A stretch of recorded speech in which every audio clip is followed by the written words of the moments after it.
Então, Elias, o que que você observa no modelo chinês que você consegue que você imagina que a gente consegue replicar com certa facilidade aqui no Brasil? Eu acho que não tem como exportar revolução, importar modelo, eu sou contra esse negócio. Tá. Eu acho que a China encontrou um caminho para eles. E a gente precisa estudar para ver como a gente funcionaria. A gente tem que encontrar o nosso. Eu acho que a busca, o nosso caminho passa, em primeiro lugar, pela formação de uma outra maioria política no Brasil. Essa maioria política no Brasil, ela vai travar uma guerra cultural, não a guerra cultural do Bolsonaro, mas uma guerra ideológica e cultural, a partir do Estado, de caráter nacionalista, desenvolvimentista e antineoliberal. Tá? Ou seja, uma maioria política que tenha clareza. Posso... Termina, Clareza conclua. de que a cultura nacional, a cultura que vai arejar o Estado brasileiro tem que ser nacionalista, desenvolvimentista e antineoliberal. Nem estou falando aqui em socialismo, tá? Tô falando aqui... Longe disso, eu já consigo notar isso expressamente. Eu entrevistei outro dia o Aldo Rebelo no André Marinho Show, lá no nosso canal no YouTube. Sigam. E eu me identifiquei muito com o diagnóstico dele do país. Posso aqui levar para outro rumo aqui a discussão, mas é um rumo que vai nessa linha. Esse nacionalismo, como que ele se expressaria na defesa da soberania brasileira e na Amazônia? Onde o Aldo Rebelo, que você já trabalhou com ele, em algum momento reforça a importância de renegar a ascendência que várias ONGs têm e exercem isso na Amazônia, e esse eterno dilema entre desenvolvimento econômico e preservação ambiental. Desenvolvimento econômico e preservação ambiental. Por onde passa, na tua concepção, essa mediação? A primeira coisa é que nós temos que ter clareza de que a Amazônia é brasileira. Concordo. Tá? E que nós temos que ter um projeto para a Amazônia. Tá? Você acha que as ONGs têm, de fato, uma inserção desregrada? Sim. Eu não tenho o menor... O Aldo Ribeiro está coberto de razão em relação a isso. Em que sentido? Porque, tem lugares da Amazônia que você não pode entrar, mas uma ONG estrangeira pode. Isso é fato. Agora, o que eu acho? Né? O que eu posso vir a discordar, por exemplo, do Aldo, né? Eu falo com muito carinho dele, não é... Cara, dá pra gente discordar e ter carinho ao mesmo tempo. Meu irmão, o cara foi do Partido Comunista Brasileiro. Do Brasil. Do Brasil, perdão. Eu militei com o Aldo Rebelo 20 anos. Eu entrevistei ele agora e almocei com ele. O Aldo Rebelo e me afeiçoei por ele. Tu tem quantos anos, Elias? 46. E tenho 31 anos de PCdoB, no Partido Comunista do Brasil. Eu militei com o Aldo mais de 20 anos. Posso dar um parênteses aqui muito rápido, que acho que vai só deixar mais lúdica a nossa conversa? O Aldo Rebelo, eu perguntei para ele, em determinado momento, um dos assessores me cantou essa história aqui, eu trouxe para ele na discussão, Igor, que ele foi ter uma reunião enquanto ministro da Defesa do Brasil junto ao Council of Foreign Relations dos Estados Unidos, onde tem, enfim, vários representantes ali dos partidos republicanos e democratas americanos. E aí eles perguntaram, como é que ainda existe comunismo no Brasil? Ele falou, existindo, olhe para mim. E aí ele bancou essa e disse que a mera existência dele era a prova contundente de que o comunismo, dito comunismo, seja lá em qual expressão isso se dá, ainda estava representado no debate público brasileiro por ele naquele momento. Sim, mas já conheço essa história do Aldo. Mas eu não vejo nele um ranço dos dogmas antigos. Eu vejo nele mas o Aldo muito mais um nacionalista do que um comunista. Aí que está a questão. O meu nacionalismo, qual que é a minha diferença do meu nacionalismo para o Aldo Rebelo? Vamos lá. Aí que está a questão. O meu nacionalismo, qual que é a minha diferença do meu nacionalismo para o Aldo Rebelo? Vamos lá. O meu nacionalismo, ele pressupõe esse nacionalismo, ele é um pressuposto. Aliás, o socialismo no Brasil seria a realização máxima da nação brasileira. Aliás, uma condição para o Brasil, para a realização do Brasil enquanto nação passa pela construção do socialismo no Brasil. Para o Aldo Rebelo, eu acho, tá, que hoje o Brasil não precisa de ser um país socialista para chegar nesse estágio para afirmar nossa nação. Eu acho que não. Eu acho que vai chegar um ponto no Brasil em que a afirmação nacional vai demandar vai demandar que o Brasil adentre uma formação econômico-social superior que é o socialismo.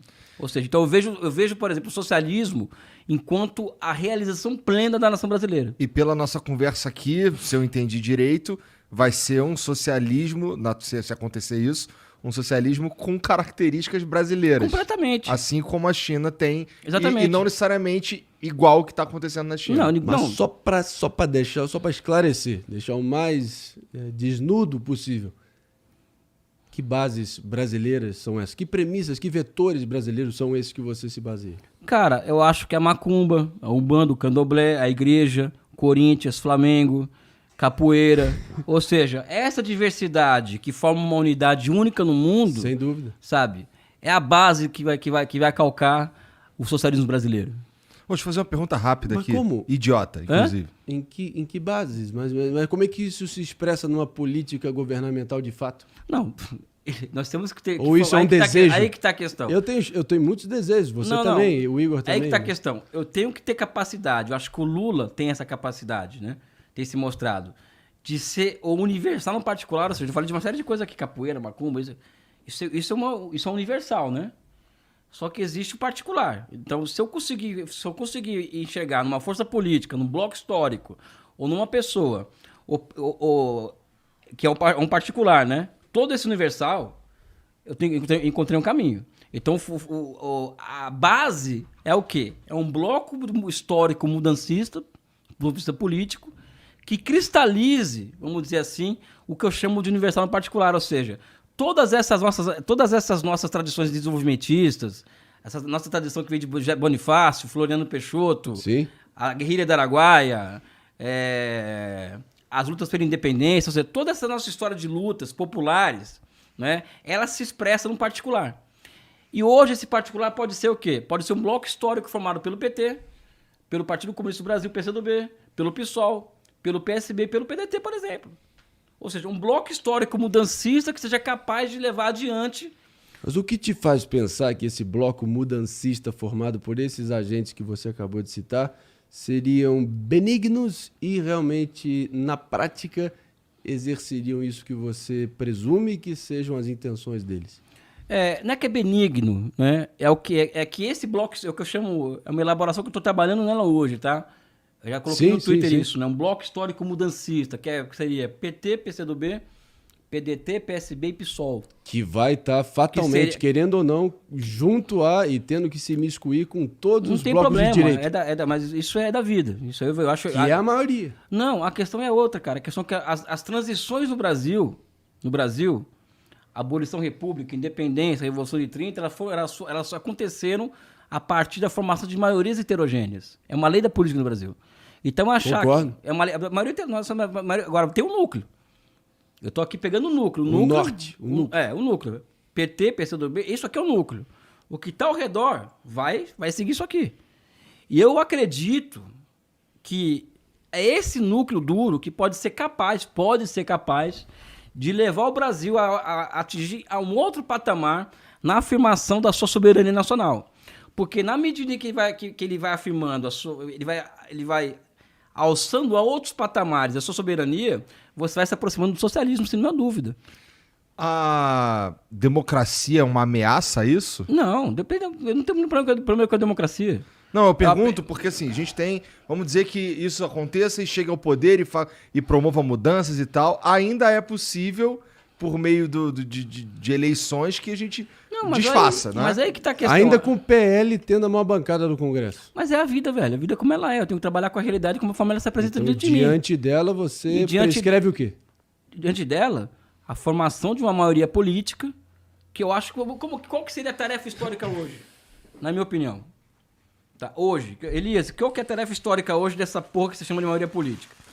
Primeira coisa, eu acho que é isolar o bolsonarismo. Isolar o bolsonarismo, tá? Esse núcleo duro do bolsonarismo e neutralizar as suas bordas. Por exemplo, eu sou um cara muito meticuloso em algumas coisas, né? Então, eu tô vendo o que você está falando, o que ele está falando. Eu vi, por exemplo, o governador de São Paulo, Tarcísio de Freitas. Olha, temos que olhar para frente. Cara de areia mijada.